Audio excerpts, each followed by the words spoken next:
नमस्कार। बुलेटिन में आप सभी का स्वागत। मैं हूं आपके साथ आशीष प्रमोद गोस्वामी। शुरुआत इस बुलेटिन की बड़ी खबर के साथ है कि जी मीडिया की खबर का एक बार फिर से बड़ा असर हुआ है। जयपुर शहर में 3 शराब दुकानों पर एफआईआर की खबर आ रही है।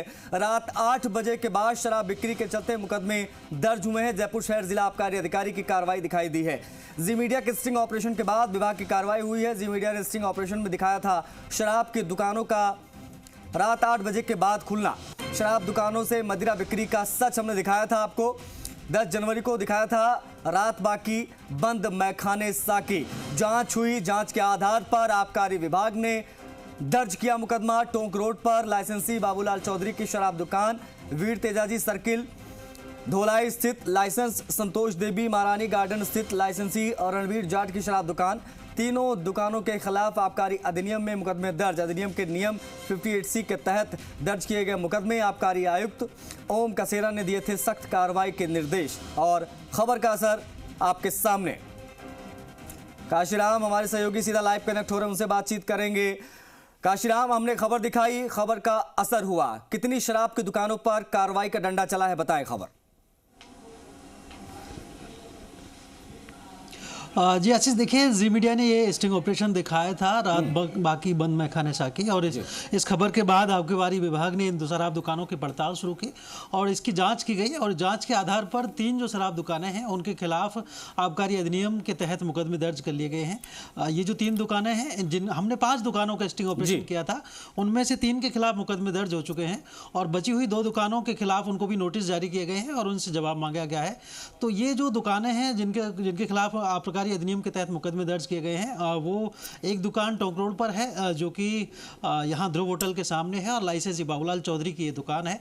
दूसरी दुकान जो है वो धोलाई में है वीर तेजाजी सर्किल पर, और उसके जो लाइसेंसी हैं संतोष देवी वो हैं, उनके भी खिलाफ मुकदमा दर्ज किया गया है। और जो तीसरी शराब दुकान है वो न्यू सांगानेर रोड पर है महारानी गार्डन में।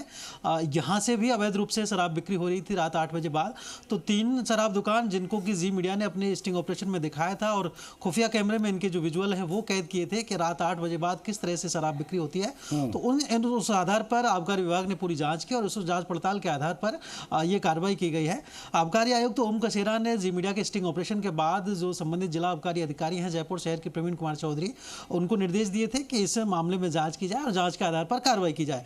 तो उस दिशा में जिन 5 दुकानों को हमने चिन्हित किया था और जिनको हमने बताया था कि इन शराब दुकानों से रात 8 बजे बाद शराब बिक्री हो रही है, तो उन शराब दुकानों के खिलाफ ये मुकदमे दर्ज किए गए हैं। बड़ी बात यह है कि जयपुर शहर में इस तरह का होना बहुत ही नियमों के विपरीत है, क्योंकि रात 8 बजे बाद शराब बिक्री नियमों के खिलाफ है। और रात 8 बजे शराब दुकानों का बंद करने का नियम है जो कि राज्य सरकार द्वारा निर्धारित नियम है। आबकारी पॉलिसी में भी इसके प्रावधान किए गए कि सुबह 10 बजे से रात के 8 बजे तक ही शराब दुकानें खुल सकती हैं।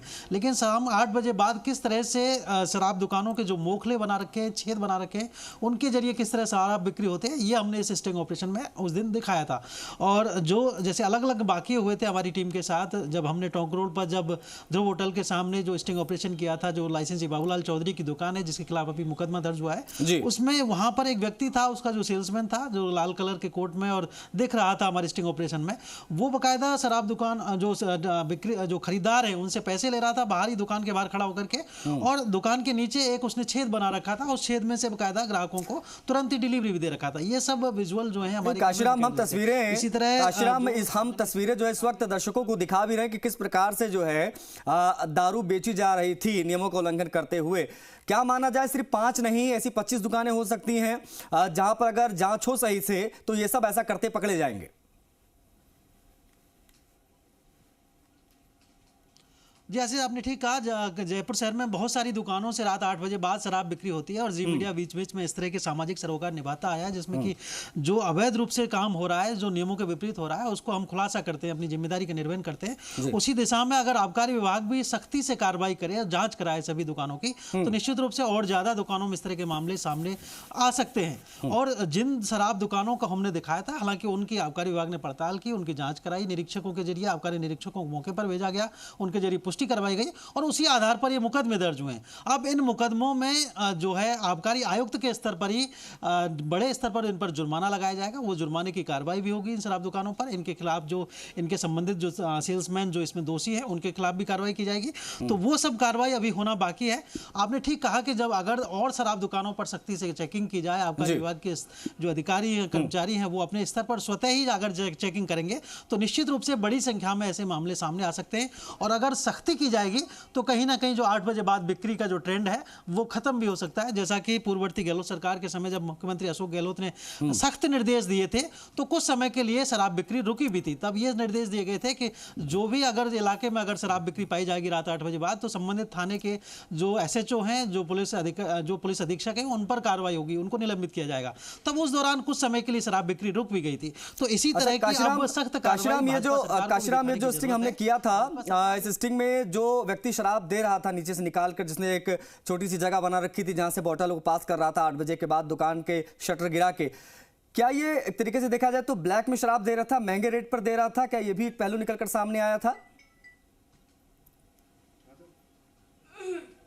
बिल्कुल ब्लैक ही कहेंगे, कहा जाएगा। और कई बार ऐसा भी होता है कि इसमें राजस्थान के बजाय दूसरे राज्यों से लाई हुई शराब भी बेची जाती है। हरियाणा में चूंकि राजस्थान की तुलना में काफी सस्ती शराब है, पंजाब में भी सस्ती शराब है, तो वो उन राज्यों की शराब को यहाँ पर ला करके और रात 8 बजे बाद बिक्री करते हैं। उसमें कई ऐसे मामले सामने आते रहे हैं जब रात 8 बजे बाद जो शराब बेची जाती है वो दूसरे राज्यों की होती है। तो इससे राज्य सरकार को बड़ा रेवेन्यू का नुकसान होता है, क्योंकि अगर दूसरे राज्य की मदिरा राजस्थान में बेची जाएगी तो यहाँ की सरकार का जो टारगेट है, चूंकि टारगेट में भी आबकारी विभाग काफी पीछे चल रहा है। 17,000 करोड़ रुपए का राजस्व इस वित्त वर्ष में जुटाना आबकारी विभाग को, और उसमें से अभी अगर हम गारंटी पूर्ति की बात करें तो करीब 808 करोड़ रुपए पीछे चल रहा है आबकारी विभाग, यानी कि बड़ा शॉर्टफॉल है। और अगर इस तरह के लीकेजेस को बंद नहीं किया जाएगा, आबकारी विभाग सख्त कार्रवाई नहीं करेगा, तो निश्चित रूप से ये जो शॉर्टफॉल है और बढ़ेगा, आबकारी विभाग को राजस्व का नुकसान होगा। वित्त वर्ष 2021-22 में भी बड़े स्तर पर राजस्व का नुकसान हुआ था। 1072 करोड़ रुपए राजस्व में आबकारी विभाग को नुकसान हुआ था, उससे पीछे रहा था राजस्व लक्ष्य से। तो कहीं ना कहीं इसी तरह की स्थिति इस बार भी बनती दिख रही है, क्योंकि शराब दुकानों को खुली छूट मिल रही है और शराब दुकान संचालक रात 8 बजे बाद भी शराब बिक्री कर रहे हैं, दूसरे राज्यों की शराब भी बेच रहे हैं। तो उस मदिरा बिक्री को रोका जाना बहुत जरूरी है। उसी के चलते ही आबकारी विभाग अपने राजस्व लक्ष्य को पूर्ति कर सकता है। तो ऐसे में कहीं ना कहीं जिम्मेदारी जब नई सरकार, चूंकि अभी तक नई सरकार के जो मंत्री हैं उनकी तरफ से भी इस पूरे मामले को देखे जाने की शुरुआत की गई है। तो अब जो ये पूरी कवायद है उसमें अगर भाजपा सख्ती दिखाती है और रात 8 बजे बाद शराब बिक्री को रोकती है तो कहीं ना कहीं ये जो रेवेन्यू है वो बढ़ेगा। राज्य जो दूसरे राज्यों की मदिरा बेची जाती है, दूसरे राज्यों से मदिरा राज्य में लाई जाती है, उस अवैध परिवहन को रोका जाता है। एक सख्त कार्रवाई करती है आबकारी विभाग। अगर सख्ती से अभियान चलाता है तो निश्चित रूप से कहीं ना कहीं बड़ी सफलता मतलब ऐसा देखा जाता है काशीराम, आबकारी अधिनियम के तहत मामला तो दर्ज हो जाता है, लेकिन जुगाड़ सबके होते हैं। जो लाइसेंसधारी होते हैं उनको लाइसेंस ऐसे नहीं मिल जाता, सबके जुगाड़ होते हैं। अपने जिला आबकारी अधिकारी से लेकर तमाम आयुक्तों तक वो बड़े इजीली जो इन चीजों से निकल जाते हैं, उनको पता है कि कैसे इन चीजों से बचा जाता है। आपको लगता है कि हमारा काम हमने कर दिया, जो हमारा सरोकार का काम था हमने किया, सच्चाई दिखा दी, तस्वीरें सामने हैं प्रत्यक्ष रूप से। अब ऐसे में एक ऐसी कार्रवाई हो ताकि ये जो 3-5 दुकानें हमने दिखाई हैं, बाकी जो ऐसा करते हैं या करने की सोचते हैं वो अपने आप ऐसी कार्रवाई देखकर डर जाएं और इस प्रकार की ब्लैक मार्केटिंग रुके शराब की, जो उस वक्त हम स्क्रीन पर दिखा रहे हैं।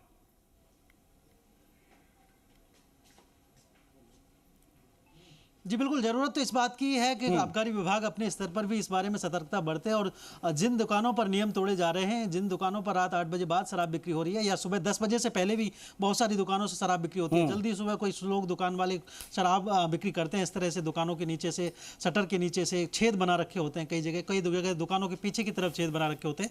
तो वो सब चीज़ें हमने अपने कैमरे में दिखाई थी।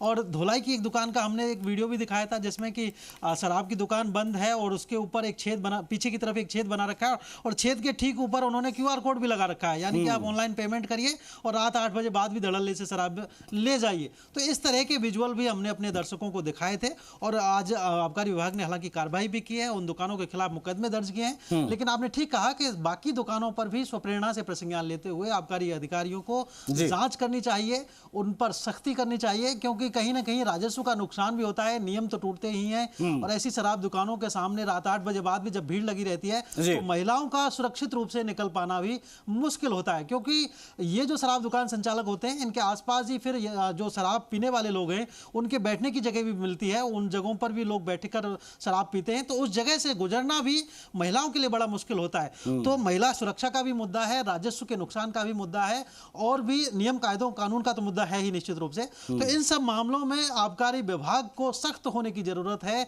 नियम कायदों से चलने की जरूरत है, और जब ये नियम कायदे आबकारी विभाग अपने हिसाब से चलने लगेगा तो निश्चित रूप से इस जो अवैध ब्लैक मार्केटिंग है, जो आम जनता से अधिक पैसे भी वसूले जाते हैं, दूसरे राज्यों की शराब भी उनको दे दी जाती है, राजस्व सरकार को राजस्व का नुकसान भी कर दिया जाता है, तो वो सब मामले रुकेंगे निश्चित रूप से।